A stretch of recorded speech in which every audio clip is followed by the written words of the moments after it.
Bom, nós tratamos até agora da questão dos componentes do saneamento básico, que são os água, esgoto, resíduos sólidos e drenagem.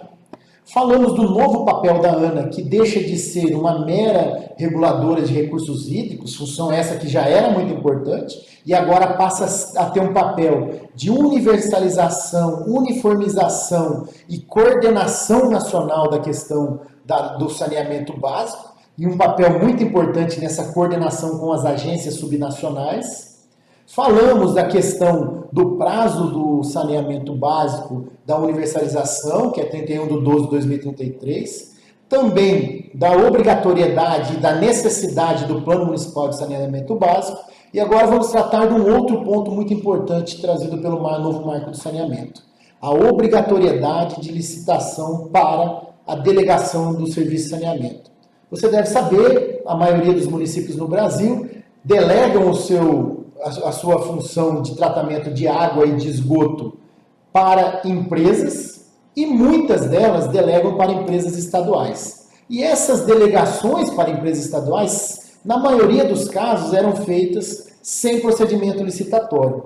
Há divergência jurisprudencial, alguns casos exigindo, outros não, essa questão da possibilidade ou não de licitação, mas agora, com o novo marco do saneamento, não tem mais dúvida. O artigo 10 deixou claro que não pode haver delegação sem prévia licitação para qualquer outra empresa que não seja integrante da administração do titular. Portanto, as empresas estaduais de saneamento só poderão receber delegação dos contratos dos municípios mediante prévia licitação. Isso abre um mercado e uma concorrência muito grande na questão, porque essas empresas estaduais terão que concorrer agora licitações com outras empresas privadas, por exemplo.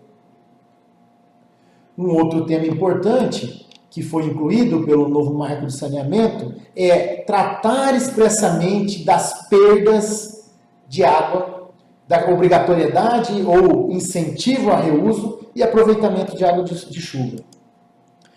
Esse novo marco trouxe em vários pontos a questão de obrigatoriedade do uso racional da água, de obrigatoriedade de constar nos contratos índices de perda de água menores e progressivos, questões de tecnologia para evitar perda de água, porque no Brasil nós temos índices muito altos de água que é coletada, tratada, mas que não chega ao final do consumidor em razão de perdas na tubulação, rompimentos e também muito em razão de fraudes que ocorrem. Então essas empresas prestadoras desse serviço deverão ter metas de redução da perda de água. Além disso, por exemplo, o artigo 48, inciso 12, traz expressamente um incentivo ao reuso da água, na questão de reuso de efluentes dentro da própria residência, por exemplo, água de chuveiro, que se use para descarga e outros dispositivos desse tipo, e também o aproveitamento da água da chuva, como, por exemplo, construção de cisternas para que a casa possa reusar essa água, aproveitar a água da chuva e economizar a água tratada, por exemplo, na questão de usar a água da chuva em cisternas para regar o jardim da casa. Outro ponto importante que foi abordado e trazido pelo novo marco de saneamento é a questão da obrigatoriedade de toda unidade consumidora urbana, toda edificação urbana, ser conectada à rede pública de água e esgoto. Isso já constava no artigo 45 da lei original, mas agora foi reforçada sem qualquer exceção de órgão ambiental ou órgão público determinar a não ligação dessas residências na questão da água e do esgoto. E o parágrafo 4º desse artigo 45 deixou claro que, ainda que não conectada, ela deve pagar as taxas, tarifas ou preços públicos relativos ao serviço disponibilizado. E, se não houver ligação, será sujeita a multas. Mas a novidade mais interessante que o novo marco do saneamento trouxe é a questão do parágrafo 6º. A entidade reguladora ou titular do serviço tem no prazo máximo de 1 ano para determinar toda essa conexão de residências que não estão ligadas à rede de esgoto, sob pena do prestador do serviço executar essa conexão e cobrar do usuário. Por que isso é importante, gente? Porque nós temos uma série de locais em que passa a rede de esgoto e que as pessoas não se conectam nessa rede. Então tem um gasto público, essa rede é passada e a residência não liga lá, portanto continua numa fossa ou ligando num lugar irregular. Então agora tem a saída. A agência reguladora ou o titular notifica e se a pessoa não fizer a ligação, o próprio prestador de serviço vai fazer essa ligação e cobrar dessas pessoas. Além disso, a entidade reguladora ou titular tem o prazo de até 31/12/2025 para fazer com que todas essas pessoas se liguem, sob pena de responsabilidade civil, penal e administrativa e contratual, em razão do parágrafo 7º do artigo 45. Um outro ponto importante, trazido pelo novo marco do saneamento, é a remuneração do serviço e o prazo para comprovação dessa remuneração do serviço. O artigo 29 traz a regra geral que a remuneração que deve ter os serviços de saneamento básico devem ser remunerados por taxa ou tarifas. E essas taxas ou tarifas têm 4 princípios que estão no artigo 22, inciso 4, dentre outros. 1. O equilíbrio econômico-financeiro. 2. A finalidade de custear a universalização. 3. A eficácia dos serviços. E 4. A modicidade. Inclusive com a previsão de que, para as pessoas de baixa renda, pode haver subsídios para que elas possam pagar uma taxa ou uma tarifa mais barata.